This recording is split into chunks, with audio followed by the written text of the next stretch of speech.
How often have you been using it? For like the last 5 or 6 years, I was doing it daily. She stood before Judge Boyd facing felony charges for meth possession and stealing a firearm. Her attorney claimed a tragic near-fatal car accident drove her to addiction. But in this courtroom, sympathy doesn't trump safety. When the defendant claims she's been clean for months, Judge Boyd decides to call her bluff with an immediate surprise drug test. Watch closely, because the result of this test doesn't just decide her freedom, it changes the judge's CR 10964 and 2024 CR 2671, State of Texas versus Alexandria Alvarez. Could I have parties announced for the record for the state? Hank Lucas for the state, Your Honor. Defense? John Robertson, I'm on the possession case, Your Honor. Thomas Beck, I'm on the theft of the firearm case. All right. And are you Ms. Alvarez? Yes, ma'am. Counsels, have you received all the discovery in each of these cause numbers, and did you review it with your client? Yes, Your Honor. Ms. Alvarez, in each cause number, I'm showing you what's entitled application for deferred adjudication or community supervision. Did you review that with your attorneys? Did you understand it? Yes, Your Honor. And each cause number, I'm showing you what's entitled true bill of indictment. Did you review those documents with your attorneys, and did you understand them? Yes, ma'am. Counsel, do you waive the reading of the indictments? Yes. Yes, Your Honor. State, are you proceeding on the indictment as presented in each cause number? We are, Your Honor, in each cause.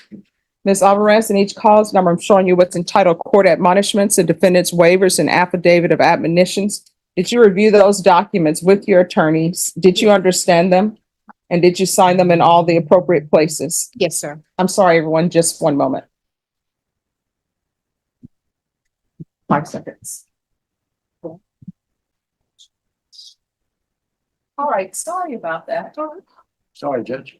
When you're dealing with contractors, you gotta, when you're waiting for their phone call, you're like, please. I am learning a lot about contracting. It's that thing, Judge, where it's like if they're at the house and they say like it'll cost this much, you're just like, yes, okay, can you start now? Yeah.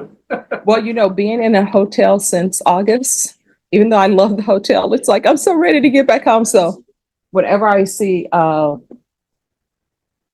contractor's number pop up, I'm like, I'm sorry. All right, we are back on the record. And where I left off, I was showing you the court admonishments. Did you review those with your attorney? Did you understand it? Did you sign it in all the appropriate places? Yes, ma'am. All right. And the cause number ending in 7-1, you're charged with the offense of possession of a controlled substance, penalty group 1, 1 gram to 4 grams. That's a 3rd-degree felony. Range of punishment is anywhere from 2 to 10 years in prison and up to a $10,000 fine. In that cause number, if the court were to grant your application for deferred adjudication, if for any reason your deferred adjudication were revoked, the court could sentence you up to 10 years in prison and up to a $10,000 fine. Did you understand? Yes, ma'am.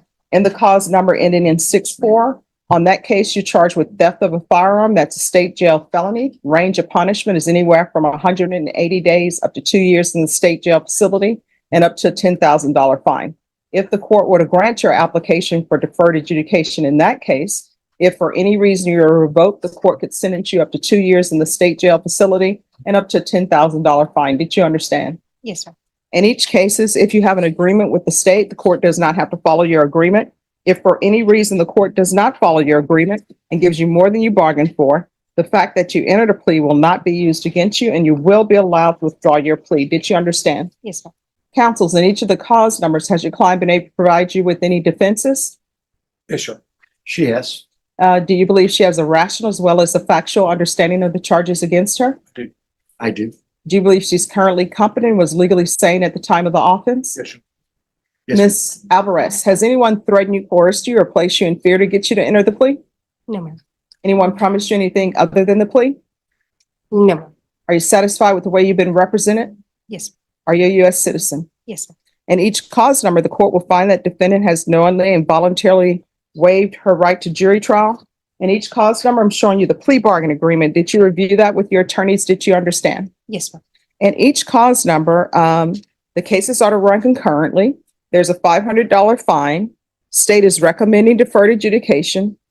They are taking in consideration County Court 2, cause number 715-921 and 2023 CR 10963. And in the cause number ending in 71, there's to be restitution to Live Oak PD for drug testing. And in cause number ending in 64, there's to be restitution to Julian Scales, SCALES, if any. Did you understand those to be the pleas in each of the cause numbers? Yes, ma'am. Defense, Yes, Your Honor. state? Yes, Your Honor. The only thing I would add is in the cause number ending in 6-4, the theft of the firearm case, she's forfeiting her right to her firearm. All right. And in that cause number, do you understand as a part of the plea bargaining agreement, you to forfeit the firearm? Yes, ma'am. In each cause number, I'm showing you the waiver of appeal paragraph. Did you review that with your attorneys? Did you understand it? Did you sign it in both places? Yes, ma'am. Did you understand by signing that you're waiving your right to appeal? The only items that can be appealed are written pretrial motions that have been filed, heard, and ruled upon by the court. Did you understand? Yes, ma'am. Counsel, are there any such motions? No, Your Honor. No, Your Honor. Next, I'm showing you outside the agreement. In each cause number, the state is requesting that your deferred adjudication be for a term of 5 years. There be a TAP evaluation and 120 hours of community service restitution. Did you understand those were recommendations from the state and the court does not have to follow those recommendations? Yes, ma'am. Then in each cause number, how do you plead? Guilty, not guilty, or no contest? No contest. State, any evidence to support the defendant's no contest plea? Yes, Your Honor. I offer State's Exhibit 1 and the attachments in each cause number. No objection. No objection. And each cause number, did you review the document entitled Waiver and Consent to Stipulation of Testimony and Stipulations with your attorneys? Did you understand it? Did you sign it in all the appropriate places? Yes, ma'am. Again, yes, ma'am. You said, sir. Oh, no. Okay. Yeah, I'm sorry. Say That's, yes, ma'am. that's okay. Sometimes people will say that. All right. Again, did you understand you have a right to jury trial, a right for you or your attorney to cross-examine and confront any witnesses the state would call and the right to remain silent? Yes, ma'am. Did you understand that today the state will be presenting evidence in the form of witnesses' statements, counsel? Witnesses' statements and police reports, but most importantly, there will be no live testimony. Did you understand? Yes, ma'am. In each cause number, the court will find that defendant has knowingly and voluntarily waived and consented to stipulation of testimony and stipulations. Court will accept into evidence states exhibits 1 and attachments, and the court will review the same. Yes, ma'am. All right, after reviewing states exhibits 1 and attachments in each cause number, the court will find there is sufficient evidence to find you guilty. The court will defer finding of guilt as you've applied for deferred adjudication. Are you proceeding with sentencing? Yes, Your Honor. Yes, Your Honor. Anything you wish to say on behalf of your client? Judge, on behalf of Ms. Alvarez, I support to follow the agreement. I think it's important for the court to know that in September of 22, Alexandria was involved in pretty much what was a near fatal car accident.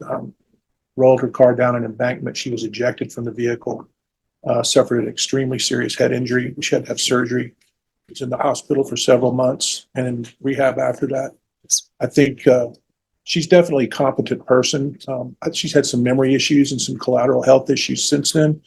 I think that may have contributed to some of her choices that's been made since then, but we'd ask the court to take that into consideration. I consulted with probation this morning. They may have a unit over there that could help her with some of those issues maybe. We'd ask the court to follow the agreement. She wants to get her life heading in a good direction. All right.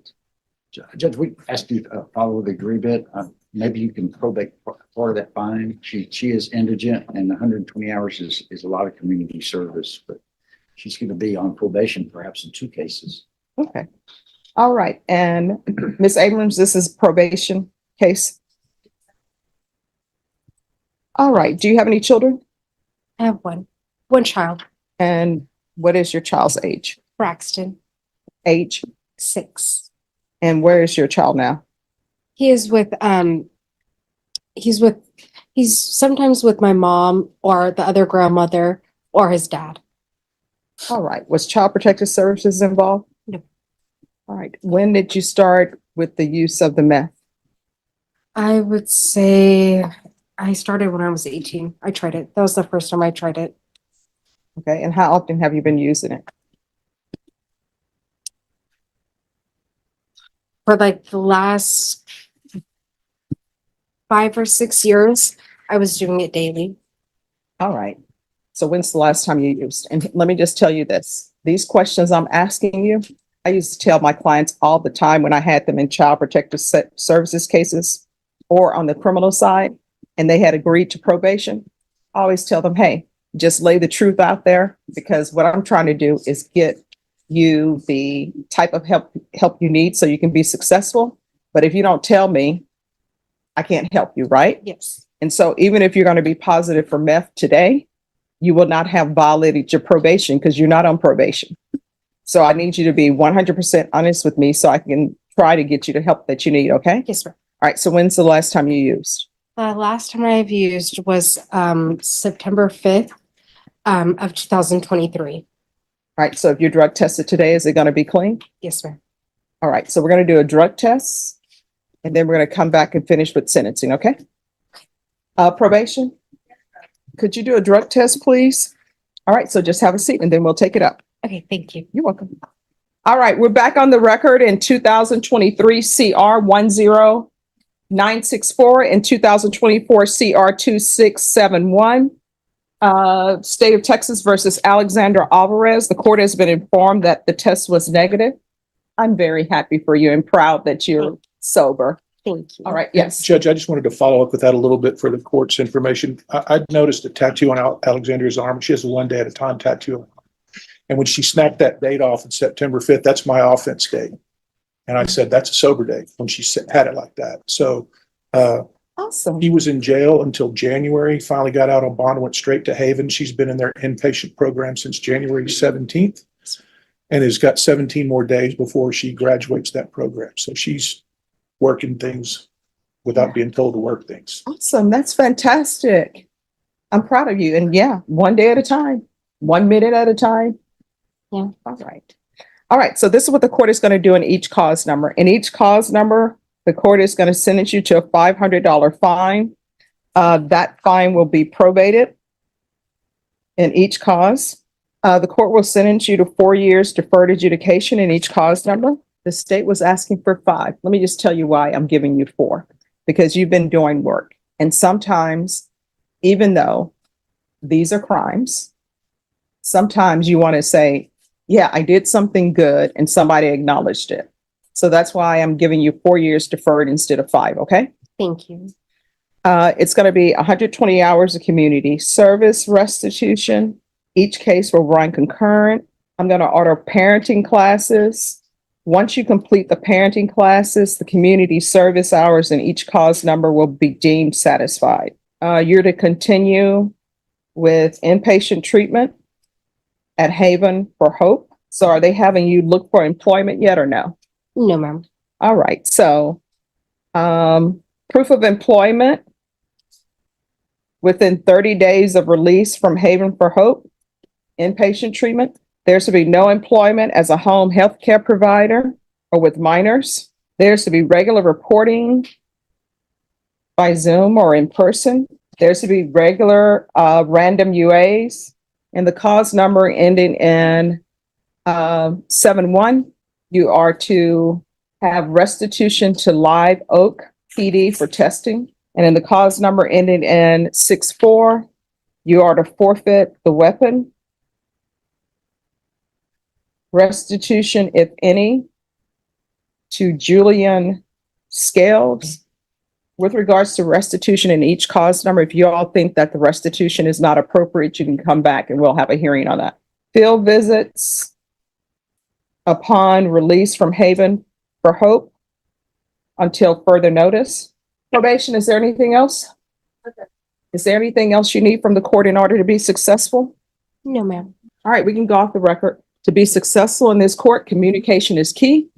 If you have an issue or you feel like, hey, I'm about to throw up my hands, call your probation officer. If you feel as though they're not addressing your issue, you can always come back to court, okay? Okay. A surprising turn of events. Alexandria walked in facing prison time for serious felonies involving drugs and weapons. But she did something we rarely see. She told the truth and she stayed clean. Judge Boyd handed down a sentence of 4 years probation, ordered parenting classes, and mandated continued inpatient treatment. She even reduced the term by a full year as a reward for her honesty. This brings us to the big question for you at home. Judge Boyd showed mercy because the defendant proved she was turning her life around. Do you agree with lowering the sentence for honesty, or given the theft of a firearm?